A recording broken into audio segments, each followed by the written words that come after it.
milieu de cette plage, au milieu des rochers, un édifice élevé en septembre 1933 pour honorer la mémoire de Corse, mort à la guerre de 14-18, avenue Spengler, et ainsi que les nucléaire.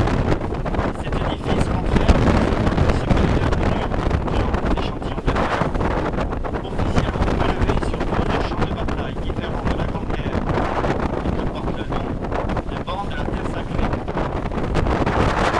Sacré de provoquer un aussi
en a 4 ou 5. Alors vous savez comment on appelle les testicules de dauphin? Non, vous savez pas.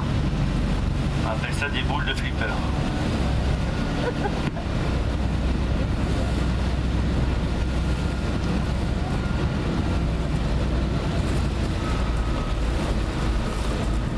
Alors les petits oiseaux noirs qui volent au ras de l'eau, ce sont des cormorans.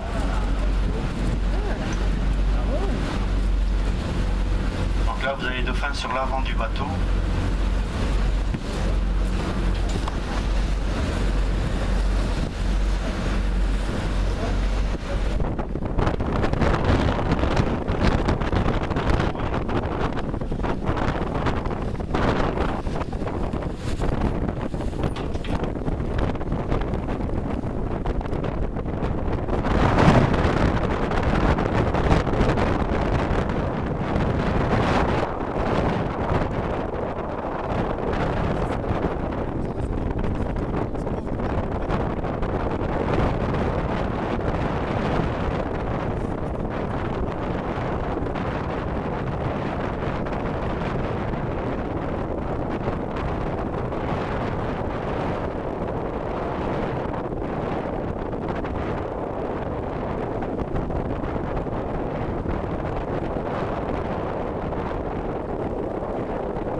Sur la bande maintenant, au sommet de la colline, vous avez les antennes du nouveau sémaphore de la bande qui remplace celui des 600 qui surveille le trafic maritime et assure une veille permanente afin d'assister les navires en difficulté.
les unes des autres.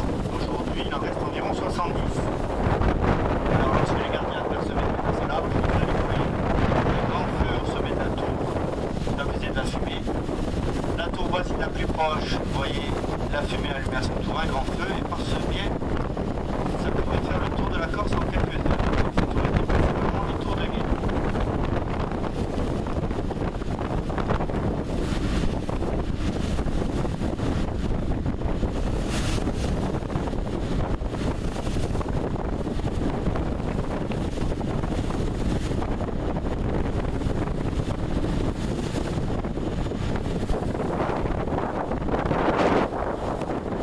Alors jusqu'à la fin du 19e siècle, entre les îles Sanguinaires et la presqu'île, les pêcheurs mettaient des filets de barrage qui étaient des pièges pour la pêche au thon, que l'on appelait la matante, juste sur la droite.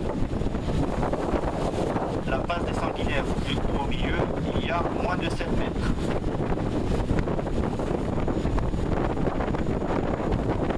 L'archipel des îles Sanguinaires se compose de 4 îles.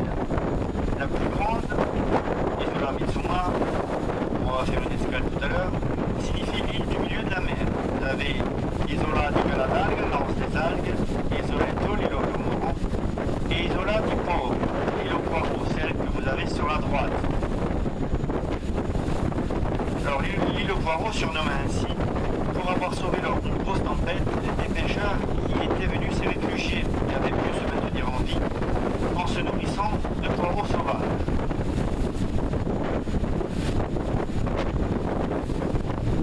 À sa gauche, donc sur l'avant-droit, Isoletto, l'île au Cormoran. À sa gauche encore, attaché à l'île principale, Isola di Galatale, l'anse des algues. Alors nommé ainsi pour ces petites algues au fond de l'eau.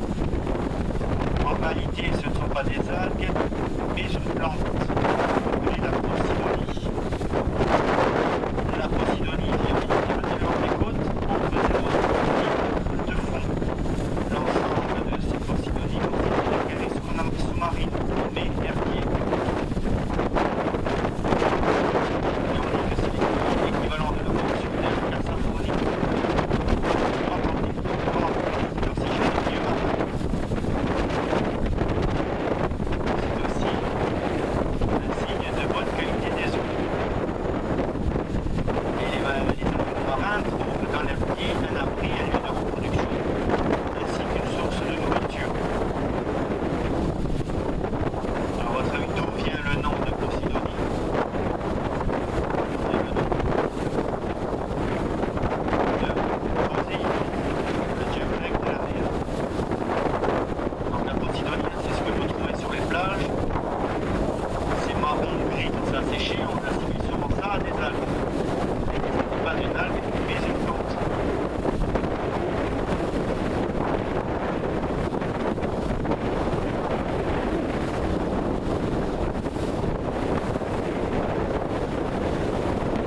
Sur l'île, la flore est riche de 150 espèces. On y trouve des espèces halophiles, aussi mortacelles, des salicornes, des hélianthènes, du genévrier, du cyste, des hémoptères et du maquis. Et certaines de ces plantes sont endémiques, c'est-à-dire uniques à la France. Sur l'île, la nidification des différentes espèces d'oiseaux se fait de janvier à juin. Ça a commencé. Il peut y voir les cormorans huppés, goélands argentés, puffins cendrés, martines à ventre blanc, et bien d'autres. Quelques lézards, rats des îles et serpents vivent aussi sur l'île. Alors vous ferez attention tout à l'heure quand vous marcherez sur l'île de ne pas sortir du sentier et d'aller voir les nids des goélands. Les goélands sont assez agressifs pour protéger leurs petits, donc ne sortez pas du sentier pour aller voir les nids.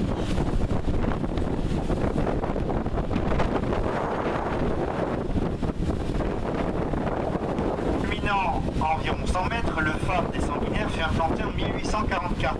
C'est un phare à éclipse de 3 éclats et d'une portée de 24 000, environ 34 km. Il est très utile à la navigation et sert de port de bâtiment à tous les plaisanciers qui veulent rejoindre le golfe d'Ajaccio. Il fut habité de 1845 à 1985, date à laquelle il fut automatisé. Au sommet de la petite colline sur la gauche, l'ancien sémaphore, créé en 1865. Il était un poste de guet de la marine nationale et où son activité a été remplacée par le sémaphore de la Barbade.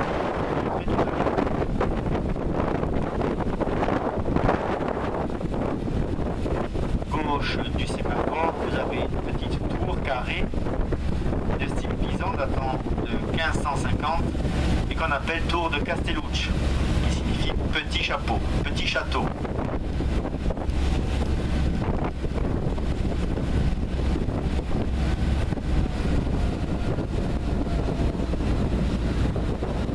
Les ruines situées sur le versant sud, sur l'avant du bateau, entre les deux promontoires, sont les vestiges d'un lazaret construit en 1807.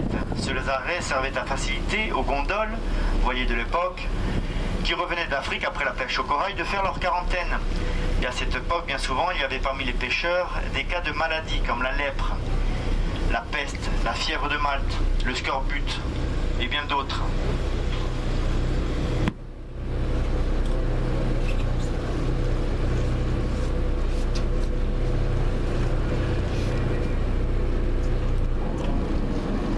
Nous allons accoster sur l'île.